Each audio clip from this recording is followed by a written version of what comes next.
اور اس کے بعد اللہ کروٹ کروٹ نصیب کرے اس شخص کو جس نے کہا کہ یہ آیات متشابہات میں، یہ حدیث جو ہے متشابہات میں سے، یعنی اس کا مطلب سمجھ لیں۔ اور اسی کے تحت یہ امام ذیلی کا قول نقل ہوا کہ قرأت جو ہے صرف ایک ہی ہے، سمجھ گا، اور وہ قرأت حفص، اور یہ اللہ کا شکر ہے کہ ہمارے پاس موجود ہے اور یہ موجود رہے گی، اس لیے کہ اس کی حفاظت کا اللہ تعالیٰ کی طرف سے وعدہ ہے۔ باقی رہ گیا کہ یہ جو ہے اشارات وغیرہ، اس میں میرا دعویٰ یہ ہے کہ انگریزی سے زیادہ یہ سائنٹیفک، ہمارے یہاں اردو میں تو کوئی ہے نہیں۔ مولانا شبلی جیسا ادیب جو ہمارے مانوی جد امجد ہیں، ان کا حال یہ ہے کہ معلوم ہوتا ہے کہ سارا کلام ان کا ایک ہی سطر میں ہوتا ہے، اور سید سلیمان صاحب مرحوم کو تو بالکل اس کا پتہ نہیں تھا، سمجھ گیا۔ غالب کے ابھی یہ چیز نہیں تھی، لیکن اب انگریزی کے تتبع میں لوگوں نے اختیار کیا ہے، اور یہ علی گڑھ والوں کا فیض ہے، ماننا پڑے گا، یہ ان کا احسان ہے اردو زبان پر کہ انہوں نے یہ کوشش کر کے کام اور شاید علامتیں معین کی ہیں، اور اب اردو زبان میں یہ چیز ترقی کر گئی ہے۔ لیکن اخباروں کا اللہ خدا بھلا کرے، اگر وہ زندہ رہے تو انشاءاللہ سب کو مٹا کر کے رہیں گے، کوئی چیز نہیں چلنے پائے گی۔ آپ لوگ جو ہے کو میں یہ بتانا چاہتا ہوں کہ قرآن مجید نے یہ ثابت کر دیا ہے کہ بہت پہلے یہ کام جن لوگوں نے کیا وہ کلام کے در و بد سے بہت اچھی طرح واقف تھے، لیکن بعض علامتیں میری بھی سمجھ میں نہیں آئی ہیں، لیکن میرے مصحف میں جس میں میں تلاوت کرتا ہوں، چونکہ شروع میں دے دیا ہے نا پوری تمام علامتوں کے مفہوم، اس لیے میں کبھی کبھی اگر ضرورت پڑے سوال کرنا پیدا ہو تب میں دیکھ لیتا ہوں۔ یہ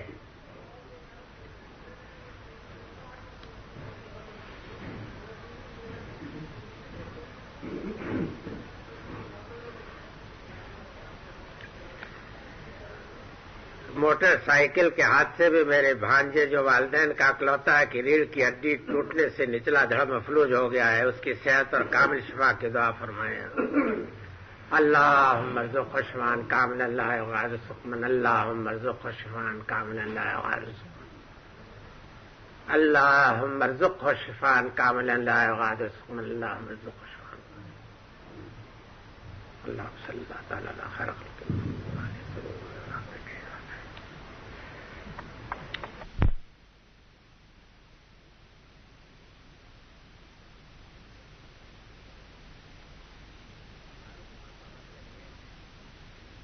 مال کا تو مطلب یہ ہے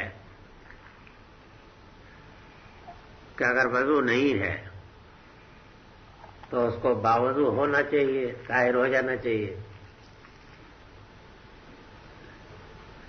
یعنی بے وضو قرآن کو ہاتھ نہیں لگا سکتا، یہ ہے ان کا مطلب، طاہر کا ہونا چاہیے۔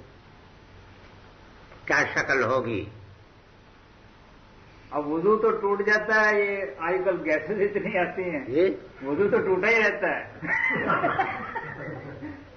تو وہ یعنی یا تو دو تین شکلیں ہیں، ایک تو یہ کہ اللہ میاں کی طرف سے طاہر ہو کے آیا ہو، وہ اس پر کبھی ناپاکی کی حالت ہوتی نہ ہو، اور ایک یہ کہ غسل کی ہوئی ہو یا وضو کی ہوئی ہو تب طاہر ہو سکتا ہے۔ تو انسانوں میں تو ایسا کوئی ہوتا نہیں۔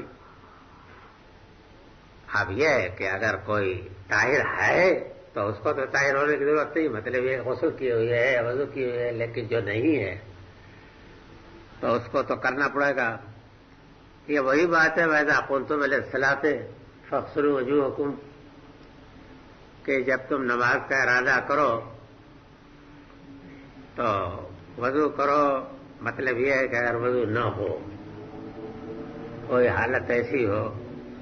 یعنی سوال تو یہ ہے کہ کیا وضو جو ہے وہ طاہر کے مفہوم میں شامل ہے؟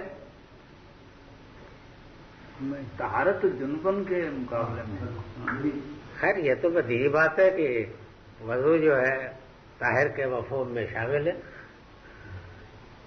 یعنی اس سے الگ طاہر کا تصور نہیں ہوگا۔ میری سمجھ میں نہیں آتا، بجو اس کے کہ ایک آدمی تمام بشری تقاضوں سے ماورا ہو اور کیا شکل ہوگی؟ بے وضو کے تو جنوبن کے مقابلے میں اس سے بڑا ان کا خیال یہ ہے کہ چونکہ آیت میں ہے نا کہ ان کنتم جنوبن فتحارو، ان کنتم جنوبن فتحارو، یعنی جنابت کی حالت ہو تب تو طہارت ہو، لیکن اس سے کم اگر کوئی حدث ہے تو اس کے لیے نہیں۔ جنابت کی حالت نہ ہو، حدث اصغر کی حالت ہو تب اس میں ضروری نہیں، یہ سوال تو ہے۔ تو طاہر کا لفظ اس کو بھی مشتمل ہے نا۔ اگر کوئی حدث اصغر کی حالت ہو تو وہ بھی غیر طاہر ہے۔ طاہر کے معنی یہی نہیں ہے کہ جنابت میں نہ ہو۔ ان کا کہنے کا یہ مطلب ہے کہ وضو کی حالت جو ہے وہ طہارت پر ایک اضافی کیفیت ہے۔ وضو کی حالت طہارت کے اوپر ایک اضافی کیفیت ہے، بجائے خود وہ طہارت نہیں ہے۔ اب ایک آدمی کا جسم ہی پاک نہیں ہو، وضو کر لیتا پاک تو نہیں ہو جائے گا؟ وہ ایک الگ چیز ہے، وہ ایک الگ چیز ہے۔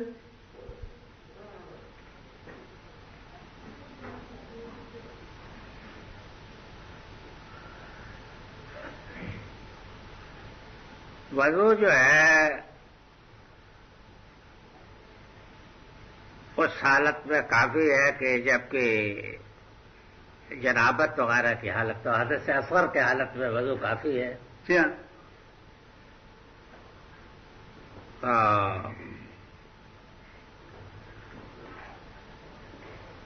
اگر جنابت وغیرہ کی حالت ہو تب تو اس کے لیے غسل کی ضرورت ہے۔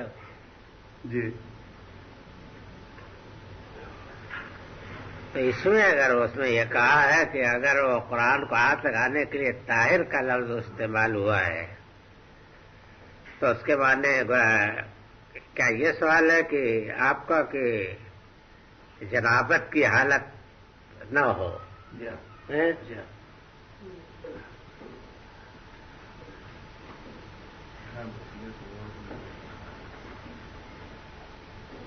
یہ آپ کو کپڑے بھی پاک ہوں۔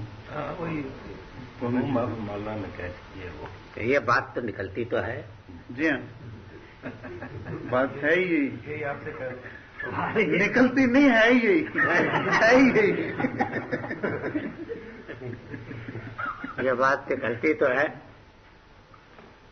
تب اس کے معنی یہ ہے کہ اگر جنابت کی حالت ہوگی تب سوال پیدا ہوتا ہے، ورنہ نہیں ہوتا۔ جس طرح مسجد میں سے گزرنے کے لیے بھی تو شرط ہے نا کہ مسجد میں آپ نہیں بیٹھ سکتے، جی ہاں، لیکن بے وضو تو بیٹھ سکتے ہیں۔ فقاہت ہے بھائی، یہ سوال تو ضرور ہے۔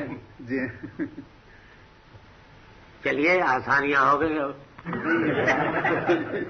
یعنی میرے مذہب کے تو یہ خلاف نہیں ہوا، اس لیے کہ میں تو یہ چاہتا ہوں کہ اس میں آسانی ہو۔ تو حنفیہ کے کہنے سے تو زیادہ آسانی نہیں ہوتی، یعنی وہ تو یہ ہے نا کہ جزدان کے ساتھ یا کسی تسمے کے ساتھ یا کسی اور چیز کے ساتھ آپ اٹھا سکتے ہیں، جی، اتنی غالباً نکلتا ہے۔ لیکن اگر حدیث میں اور کوئی لفظ تو نہیں ہے، یہی ہے، تب تو اس پر اطمینان کے ساتھ کہا جا سکتا ہے کہ ٹھیک ہے، یہی جنابت کی حالت میں نہیں چھونا چاہیے، تو یہ ٹھیک ہے۔ جنابت کی حالت میں زبانی پڑ سکتا ہے، اس کی وجہ پھر وہ جو جب آپ کی بات میں مانتا ہوں تو میری بات اتنی آپ لوگ مان لیجئے کہ جنابت کی حالت میں اور اس طرح کے حالات میں زبانی پڑ سکتا ہے، اس کی وجہ ہے کہ طہارت اور غیر طہارت، طہارت اور طہارت میں کوئی فرق نہیں ہو، ایک ہی چیز ہے۔ باقی رہ گیا کہ طاہر کے لفظ سے یہ بات نکلتی ہے جو آپ کہتے ہیں۔ میرا خیال ہے کہ اس وقت تو اس میں کوئی معنی نہیں ہے ماننے میں۔